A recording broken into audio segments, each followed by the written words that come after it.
Hi, everybody. Todd Cook here. Renew Hope Counseling. I'm a limited licensed professional counselor, this close to getting my unlimited license. What I want to talk to you today about is this, the polyvagal theory. And here's how this kind of started for me. And I hope this video is not too long. But not just the polyvagal theory, but Tronick's still face experiment and how I think all these things are connected in what's happening to us right now. So, a while ago, I'm in the store. I'm noticing a small child in a baby stroller.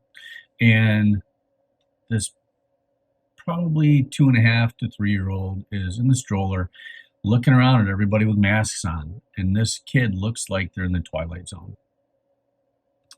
And it got me thinking about Tronick's experiments. So Tronick did some experiments called the still face experiments. And I can't remember exactly why he did them, but I think it had to do with, we know that children that are raised by depressed parents or borderline personality disorder parents, sometimes when they're older, have issues. And we know that part of the brain has to engage with emotion in faces in order to grow a certain way. And his experiment showed this. So what he would do, and they couldn't extrapolate the experiment out any further than the time that they did because of the distress it caused to the children. Because now we have ethics in research, and that's just all bad. So what they did was he had mama and baby facing each other, and mama's playing with baby, and she's smiling. She's gooing, or not gooing, cooing, and making faces and playing peekaboo with baby. And baby's engaging. Baby's smiling back. Then mom turns away. She turns back and has a blank face. She's completely still-faced. And what we see is baby then tries to get a reaction from mom. Okay? And when baby can't get a reaction from mom, freaks out. So when we hypothesize that out, we know that that connection is important. Baby needs it to grow certain brain activity, right? So they did the experiment with fathers. Same thing happened. I don't know if they did it with grandparents, but I hypothesized that they did, and it would have the same effect. And I think the connection is bigger than that. And in this video, you're going to hear me say there's more to the story, a lot, because there is. So how does that connect with this? Well, and I've got a pile of notes here. The polyvagal theory, if you want to get it, is by Stephen Porges. And it is an absolute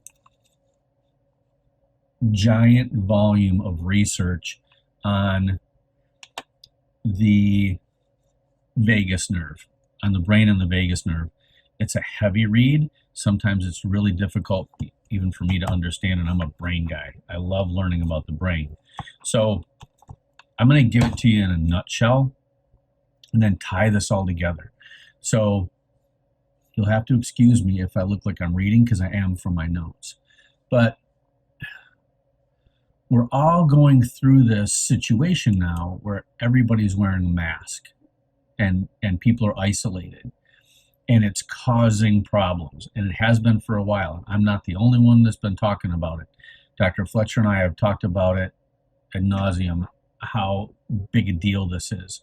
So let's talk about the polyvagal theory first, and I'll just give you just a brief kind of background.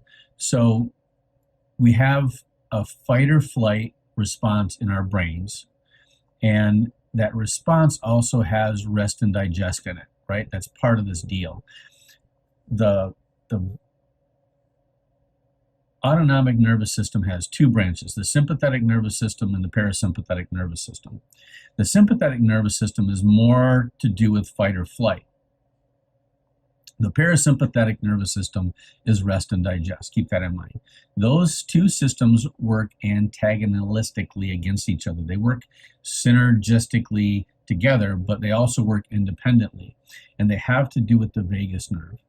Now, our fight or flight system is what we typically focus on in counseling, especially in trauma. And if you've seen any of my other videos, I'm a trauma guy. That's my thing.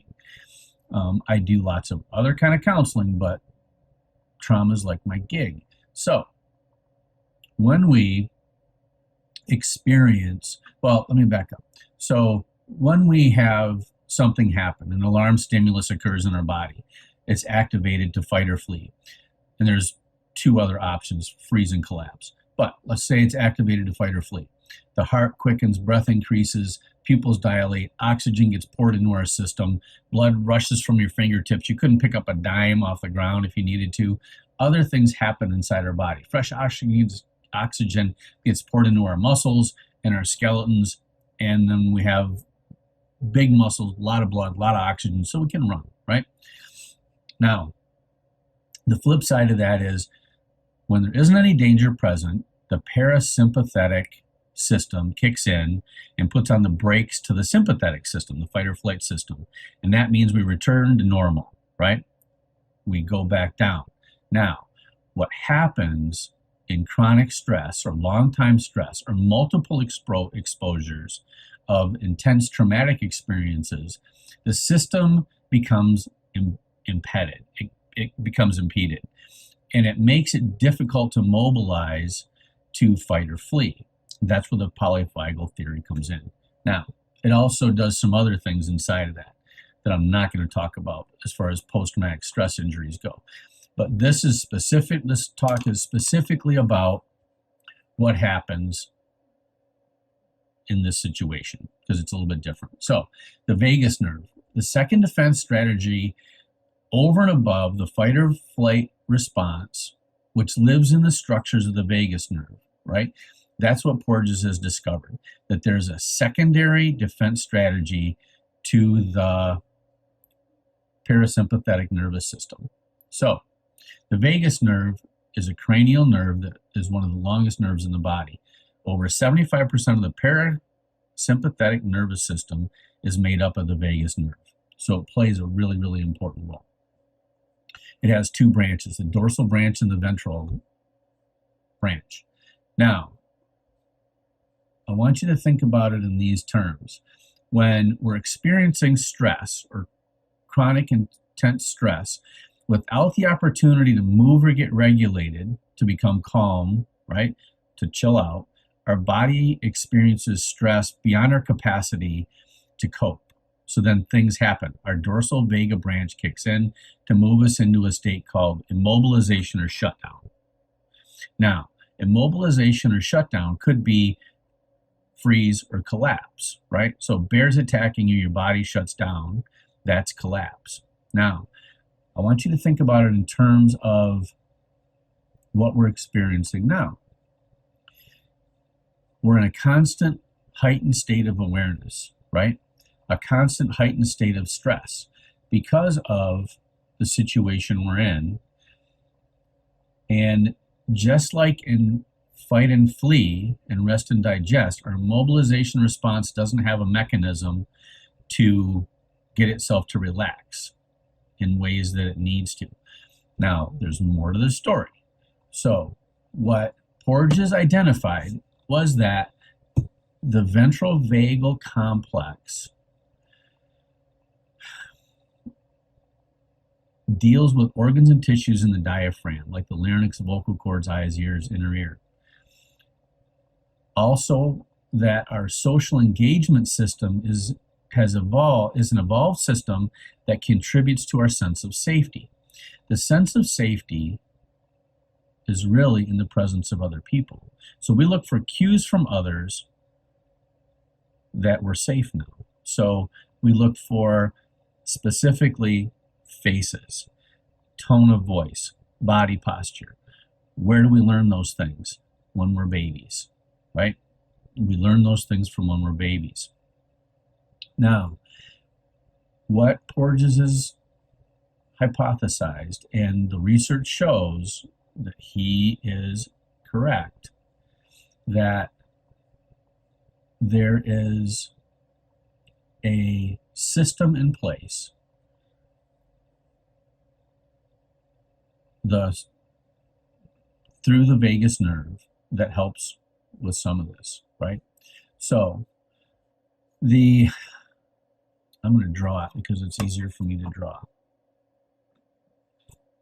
So here's what I want you to imagine. This is the normal stress response. And I want you to think about it in terms of, because I'm going to give you the extreme examples, in terms of a soldier or a firefighter or a police officer. They're at work. They're stressed all the time. So if you don't know, I used to be a police officer. So when you're on the road, you're stressed all the time. Heightened sense of awareness all the time. Also from administration, just happens. So you're stressed all the time at work. So you get to work, you're stressed. You stay stressed. You continue to work, right? This is your 12-hour shift. And yeah, sometimes we do that, or longer. When you get home, you crash, right? So this is where the police officer, firefighter person is at home, sitting on the couch, doing nothing, watching TV, because they've had this crash from this high level of cortisol for an extended period of time. There's a crash, okay? Then they go back to work. Heightened sense of awareness, crash, okay? Now, this happens over and over and over. Really bad for your body, really bad for your mental health. What Porges has figured out is that in the vagus nerve and through that ventral vagal social engagement system, that social engagement dissipates. There's ways to dissipate this crash. There's ways to kind of cut this off so that it doesn't happen. And what he figured out is that you can do that through social engagement. That means being with other people. Being with other people so you can see their face. That's important. You have to be able to do that. You have to be able to see their faces to know you're in a sense of safety. So, what I'm saying here is that if you have somebody in your family or you, and we even see this with extreme introverts, right? I'm sure many of you can think of an extreme introvert that you have in your family or somebody you know that was like, no, I don't want to go to that wedding. I'm not going. It's too many people. I hate that. I'm anxious. I don't want to do that. But they go anyway. Afterwards, they have a really good time. And they feel a lot better. So, social engagement is a big deal. And parents have been talking about this for a while, right? I need to get my kids back in school. I need to get my kids back in school. But you don't really exactly know why. You just want them back in school. And maybe part of it is you don't want them in your house anymore. I get that. But you're right. They need to be back in school. They need to be with other people, just like you do, just like I do. We need to see each other's faces. This is not seeing somebody's whole face. It doesn't work that way. I'm going to hypothesize that the kids that are not seeing people's faces, the little ones, between birth and 3 or 4, when they're 11 or 12, are going to have some emotional issues. They're not going to understand how to control anger, what anger is, or how to see it in other people. That's just my hypothesis. I also know that we can fix this, that this is not something permanent inside your brain that gets damaged by engaging socially. So there's lots more to the story.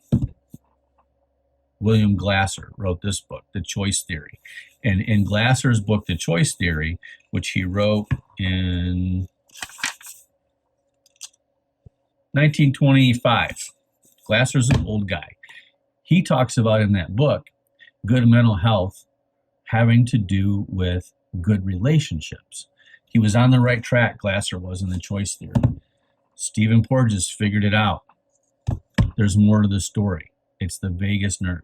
It's social engagement as part of good, solid mental health. We have to have it. You can't just do it virtually either. You need to see people in person. So if your kids are doing nothing but being online, they're depressed, they're anxious, they don't want to leave the house, get them outside to with other kids, with other people. They need to be with their peers. They need to play. Johns Hopkins just came out with a study. I can't remember the exact number, but teenagers basically are 10 times more likely to have drug, alcohol, and suicide issues than to die from COVID. So I'm not saying COVID's not real. What I am saying is this is a problem. This is one way to work on lessening the problem. We need to be with each other. We need to be around other people, face to face, in person. Touch is an important part of this too. I'm not even going to go there yet, but it's covered in the book. So is love. And where does that happen in the polyvagal theory? It's a big deal. I hope this video hasn't been too long. I hope you gained something from it. Get your kids outside. Get them with other people. Have a good day.